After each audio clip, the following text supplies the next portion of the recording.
during Black Women's Month. I cannot do this no more. Imagine being a black man and looking at your potential black wife and saying you don't have a strong stance when it comes to politics. He's a Trumper! He's a knitter! Yeah, he is a MAGA. Whoa. VVS, I just turned the water on. Big old flex, shit you never saw before. These niggas chasing me like waterfalls. Been on my truck, look like brains.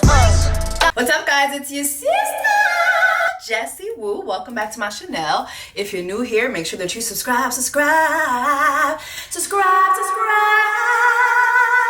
you can join the Black Women's Tribe during Black Women's. It's March, so it's officially Black Women's Month. Yes. Happy March. And also, I think Ramadan is coming. Ramadan is coming.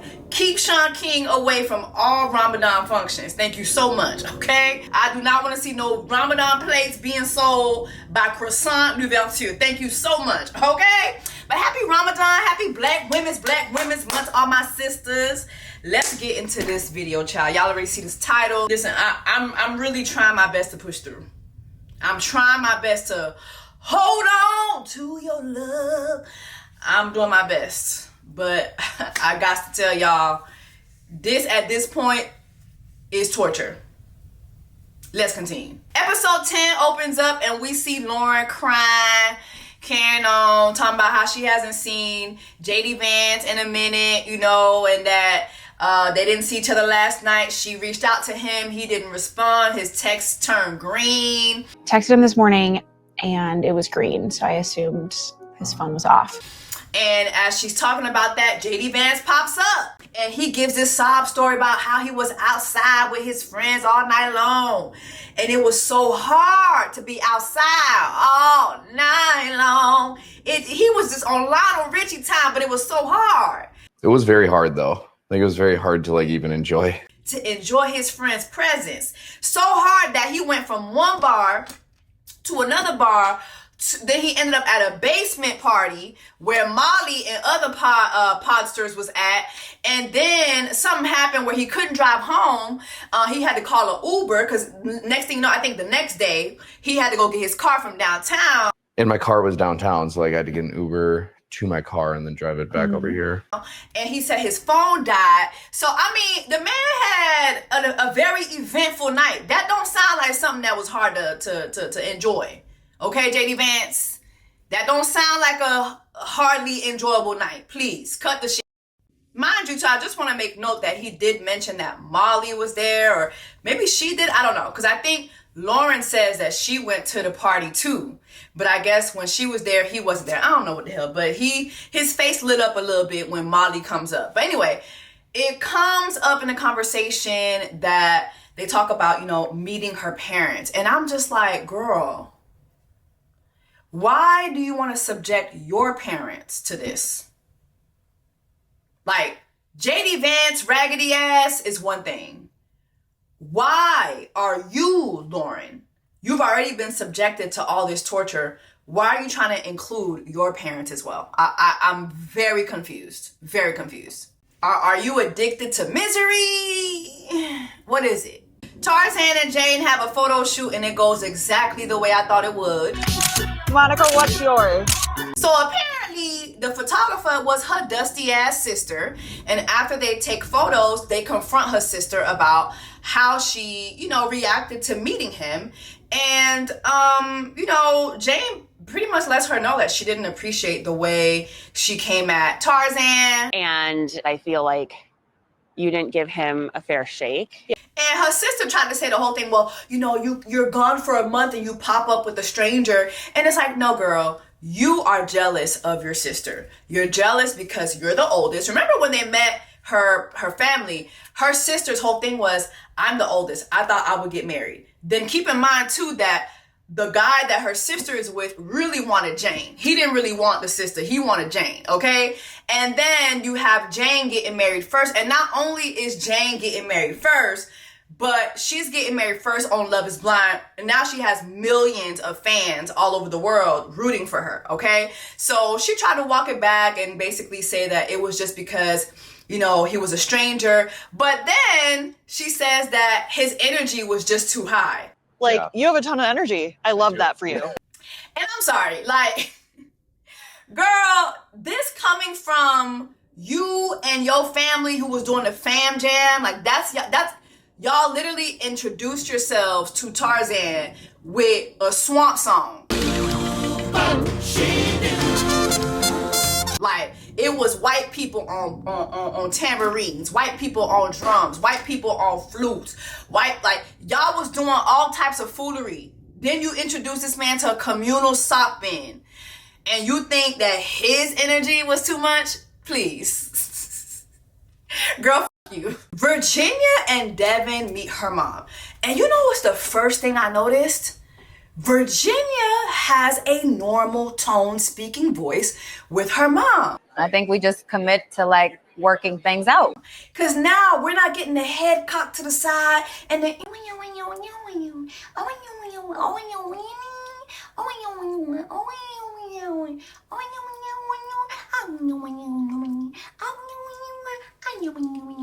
like, I just feel like this entire season, I just been thinking to myself, is it me or Virginia speaks like she is a Saturday morning kids show TV host? Hello. Hi. Hello. Hello. Let's go get our book. It's giving it Blue's Clues had a female host. Like, just, hello. Really? That is how Virginia has been talking the entire season. So it was like, oh shit, this girl can actually speak in a normal tone. Okay. So anyway, they meet her mother. Her mother was sweet to me. I think that her mother asked all the right questions. And what I liked about her mother's questions were, you know, they were way different from the line of questioning that I feel like Virginia went through. I feel like when Virginia sat down with Devin's family, it was like it kind of felt like they were looking for somebody to take care of Devin. That's how it came off. Like, oh, are you gonna let us move in? What you gonna do when we get older? Are you gonna let us move in? It also felt like they were looking for somebody to not only take care of Devin, but to take care of them in their old age. And I just really did not like that. I feel like that. I feel like Virginia's mom's questioning was really, really good. She had a lot of questions. But I'm not gonna hold you. I still felt a way about the whole prenup thing. I look at Devin really differently. But anyway, you know, you had her mom who asked a really good question. She's like, listen, you know, I'm divorced. I got divorced when my daughter was little. How do you feel about, you know, Virginia coming from a divorced home and, you know, your parents are still together? You know, what from your family do you look to implement in your marriage to my daughter? And he talked about keeping God first. Making sure that we put God first in our relationship. And then you have Virginia who basically tells her mom, listen, I feel very strongly about him. I feel like I trust him. Like, Virginia is all in with this man. And I feel like I trust him. So, you know, her mom just has no other choice but to oblige, I guess. Her mom thought that Devin was really, really cute. You're kind of cute. I really wish Virginia's dad was there. Like, I understand that they're divorced, but I really wish her dad was there. But then also, a lot of times, these black dads don't be really asking no real questions. I feel like the white daddies be different. The white daddies be stepping about their daughters and their sons. But I feel like the black daddies just be... I mean, look at the sit down with Devin and his family. Like, you had his mama sitting there looking like a raw... Side note, a lot of y'all dragged me for saying that lady looked like a raw chicken cutlet. You was dead ass wrong. You did too much. Calling that lady a raw chicken cutlet. I told y'all I felt bad about saying it. Doing too much. But those were just my initial thoughts when I saw her, because it was like, it's clear that his father was with a black woman before, because his brother is a dark-skinned man. So for me, I just could see it now. Like, black men, when they do this thing where they go from black women to white women, it's just like...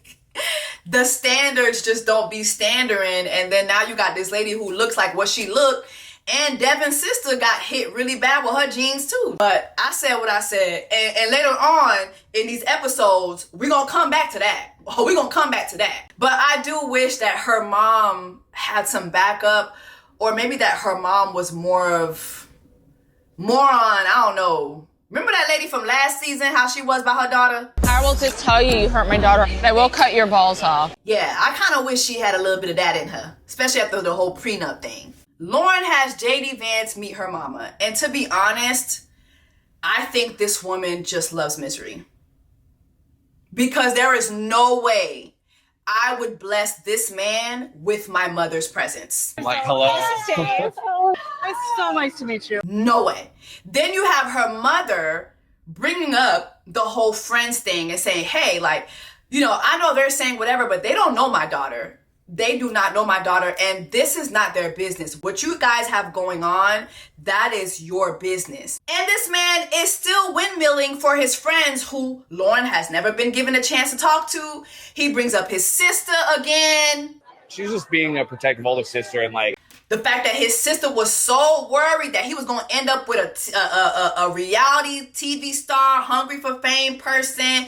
And her mom is like, have you met my daughter? My daughter's a very boring person. So does she know Lauren's one of the most boring people that? Now, hold on. Now, I get what she's trying to say, but you don't need to tell that man that your daughter's boring. Maybe that's why. As a matter of fact, when we look at all this, that's kind of why he's treating your daughter the way he's treating her. Because if your daughter was Miss Barbie, like, I tell you right now, if JD Vance had got paired up to the doo-doo nurse, Taylor, I can guarantee you, I am willing to bet both my titties that he would not have treated Taylor like that. But because he got with your boring daughter, who's also unattractive, he is windmilling for excuse after excuse after excuse instead of just saying, I do not want to be with your daughter, point blank period. Just saying. And then I'm sorry, but her mom is being super duper nice to a man who has slick called your daughter a whore. No, ma'am. So now we have Virginia and Devin in the bed. And I'm sorry, this conversation felt so forced. And it made me realize something, that these two really do not have no conversations. Like, even in the pods, remember, like, he felt like it was pulling teeth kind of getting her to talk. But then, like, as I'm listening to them here, it's like, I haven't heard these two have a real conversation since the pods. So it just felt like pulling teeth. You got her saying, is there anything else you want to talk about? Anything we need to, like, talk about before we get married? We only have 2 weeks. Do you want to talk about this? Do you want to talk about that? Do you want to talk about politics? Well, politics. And I'm just like, y'all didn't talk about that in the pods? So now we're talking about politics during Black Women's Month. So she asked him, like, so what is your politic? And this man says, I don't have a strong stance. I don't have a strong stance. Imagine being a black man. Imagine being a black man. This was shot last year. Trump was already campaigning. We're in the post-Trump's first presidency. Okay? Trump was already making his way back. Imagine being a black man and looking at your potential black wife during Black Women's Month and saying you don't have a strong stance when it comes to politics. He's a Trumper! He's a knitter! So he's MAGA. He's a MAGA. Hey, whoa, he is a MAGA. Hey, whoa. Lo and behold and lo, you got the nerve to be dusty and have that dusty ass reaction to a prenup and have your dusty ass mama with her raw chicken cutlet looking ass question Virginia to make it seem as if she's looking for Virginia to take care of your ass, and you have the nerve to be MAGA? Hold on. Let me not jump the gun just yet. The conversation's still rolling. She then said, when we're voting, will we be voting the same? And he says, well, you know, my family typically votes conservative. Typically they vote conservative. When you're voting and things like that, do you try to align it to like your faith? I always look at people who use Christianity and conservatism to vote Republican, especially with the way the Republican Party has been going these past like 10 years. And then looking at who we have in the White House now, what parts of your views does the orange man at the White House uphold? This man wouldn't even touch a Bible. When he was getting sworn in, he would not even touch a Bible. And then as this man, as Devin's dusty ass, sat there and talked about voting conservatively, I just could not help but to think about the fact that when we watch this season, this is obviously Love is Blind's DEI rollback season, right? As we watch this season, did you all see these people's homes in Minnesota? When these pod people will go visit their parents, when you had the doodle nurse and Too Short go visit his parents, did you not see their home? When you had them go visit the doodle nurse's parents, did you not see how both set of parents was like, you know, a lot of times, you know, parents, when they get older, they downsize. Not us. Not us. No. We wanted to keep big homes. We're expanding our homes because we want our grandchildren to come in here, right? Just keep that in mind. And then I want you to think back to what Devin's house looked like. We could barely fit Love is Blind cameras in your mother's kitchen.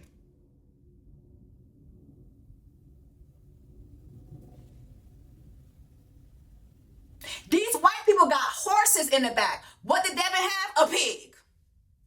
A pig. Oink, oink. Hey. So what has conservatism gotten you and your family, Devin? Because it hasn't gotten y'all no money. So what has it gotten y'all? I'm sorry, I'm going to say something else, okay? If you are going to be Black MAGA, you better give me MAGA. You better give me MAGA, okay? Don't take me to no kitchen where I can barely fit a camera crew, okay? Don't be up in arms by no basic ass prenup because you ain't got no damn money, all right? If you're going to be MAGA, Devin. Be MAGA. And then remember, too, it was his raw chicken cutlet mama expressing all their values and all that, so obviously, he's getting his values from his mother. His Black father said nothing. To go from seeing Devin's dusty ass family basically dry begging Virginia to take care of their son, only for this man to be MAGA, because then when we go on in the conversation, they start talking about abortions. And Virginia expresses like, hey, you know what? I think like abortions, that is the woman's right. And you have Devin that says, well, you know, I feel like as a man that it should be both. Oh, you both mean of them he should have, decide. he should be able to. I should have a say so. And she's like, yeah, but ultimately that's the woman's right. He never really succumbs to that. And then you hear her say, well, you know, we go, when it comes to voting, we can work on that. No, you can't. If we voted differently, what would that mean to you? I'd be okay with it. No, you can't, Virginia. You're a Black woman. You're a Black woman. Okay? White man, white woman. Asian white adjacent man, Asian white adjacent white woman.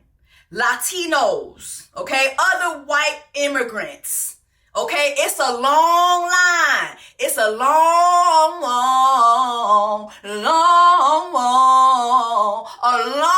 totem line. Totem pole. Okay, is it totem line? Totem pole. It's a totem pole, not totem pole. Yeah, okay. totem pole. Right. It's a long totem pole before we get to your Black ass. Okay, so there is no, we could work on it. No. Y'all be marrying people that don't believe what you believe when it comes to voting. I think it would be kind of alarming if you were just way on the other end of the spectrum. Is it that deep to get married? Like, I get that you haven't had a nice guy, but damn, sister, damn, is it that bad that you would just settle like that?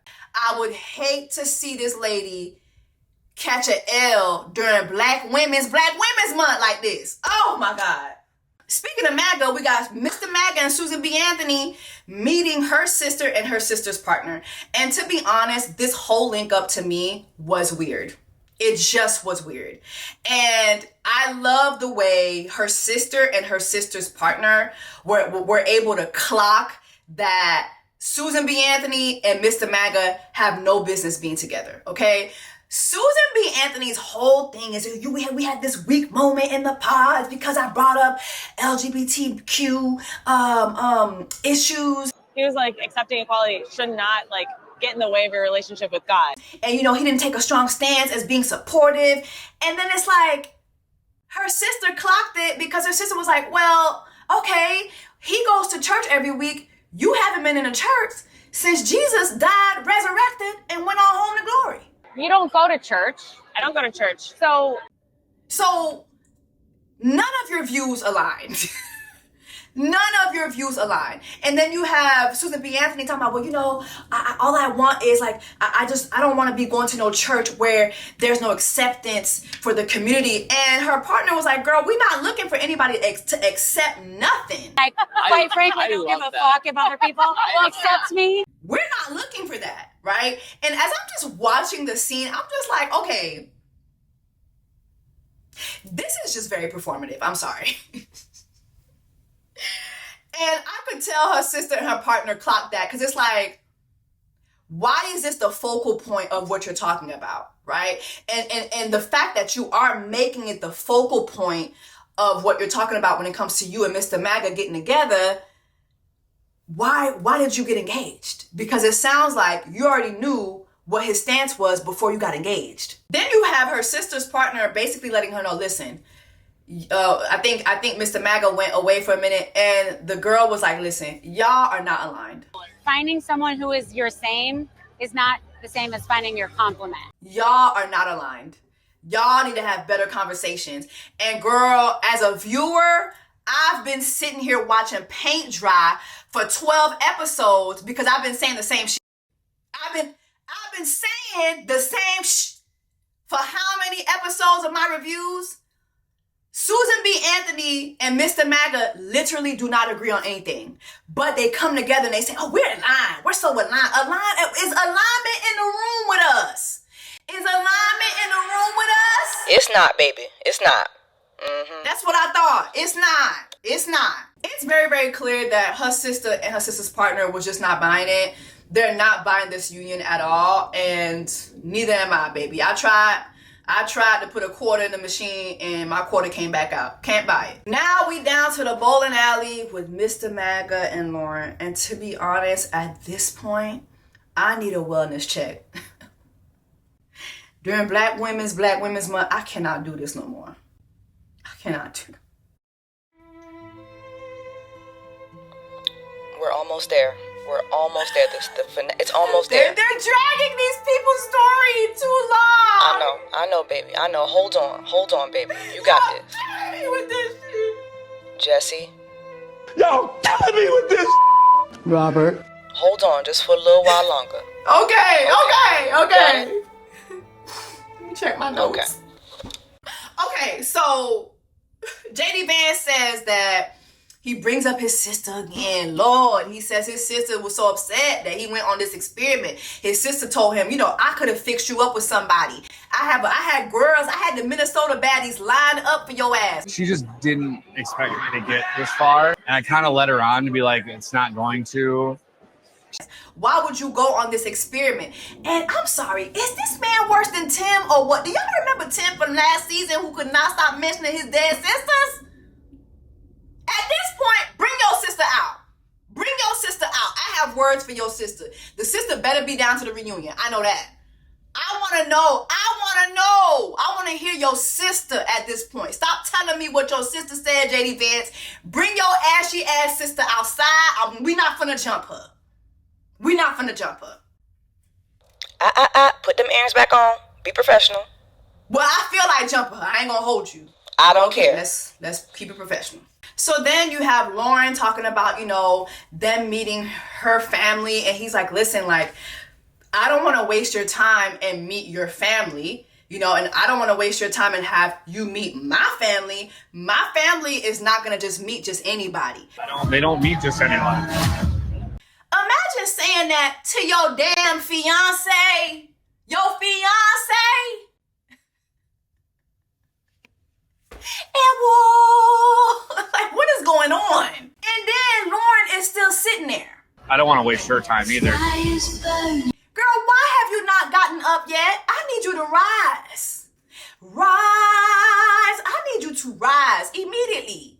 So then apparently they just keep going back and forth, and he says he doesn't want to have this conversation here, and then the episode ends. Let me tell you something. I said it before, I'm gonna say it again. If Lauren was a knockout, if Lauren came out from the reveal and was a blonde haired, blue-eyed babe with lip injections, like if she came out looking like a white Barbie, if she came out looking like the white man's dream, that man would not care about her hooking up with the guy shortly before coming on the show. He just would not care, okay? Because truth be told, he himself admitted to being out in the streets. That man was single for 4 years, okay? All that man was doing was hooking up. Let's just be honest, okay? If she came out and she looked drop dead gorgeous, this would not even be a thing. But because, Lauren, you are ugly, that man finds you ugly. He finds you aesthetically not pleasing. We just have to be honest about it. I'm not calling you ugly, sister, but his actions are calling you ugly, okay? His actions are calling you ugly, all right? Let me ask y'all something. Do y'all think that every contestant that has gone on Love is Blind was totally abstinent before they went on the experiment? I recently did an episode on my podcast with Mr. Easter, and we talked about this. I've said this even before on my channel. The day I had my first date with my man, I had another date that night. That man was a man that I was hunching around that time. Okay? I went on that date, looked at that man, and was like, yeah, you're not the one. Was annoyed that I even went on the date, because I knew after I spent time with my man, well, he wasn't my man yet, but after I had my first date with my boyfriend on Easter morning, going into Easter afternoon, I just knew I wasn't going to find what I got in my man. I wasn't going to find it in somebody else. I just knew that.